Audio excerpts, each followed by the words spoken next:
Hi friends, welcome to నాన్న మనసుతా channel.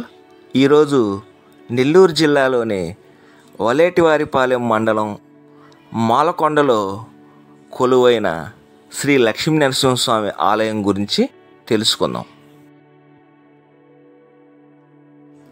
Shri మహాలక్ష్మితో కలిసి లోకాన్ని సందర్శించడానికి శ్రీ మహావిష్ణువు తన వనమాలను పర్వత ఆకారంలో చేయమని శ్రీ మహాలక్ష్మిని కోరినప్పుడు వనమాల మాల్యాద్రిగా మారిందని ఒక పురాణం ఉంది.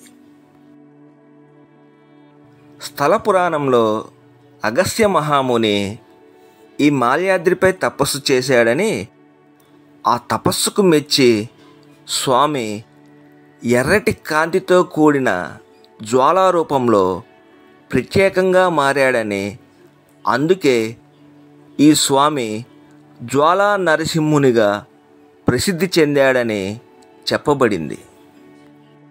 ఈ కొండపై ఉన్న మరొక వింత, శ్రీ మహాలక్ష్మి స్వామివారిపై కోపంతో కొండపైకి వెళ్తుండగా కొండ 2 భాగాలుగా చీలి మార్గం ఏర్పడిందని, అమ్మ కొండపైకి వెళ్ళి కూర్చున్నట్లు పురాణాలలో చెప్పబడుతున్నట్లుగా అద్భుతమైన కొండల మధ్యలో ఉన్న ఖాళీ ఇరుకైన మెట్ల మార్గం, లావుపాటి వ్యక్తులు కూడా ఈ మార్గంలో నడగలిగే విధంగా ఉంటుంది. ఇప్పుడు మీరు చూస్తున్న ఈ మార్గం ఆ మార్గమే. ఈ దేవాలయాలు భక్తుల సందర్శనార్థం వారంలో శనివారం రోజు మాత్రమే తెరిచి ఉంచుతారు.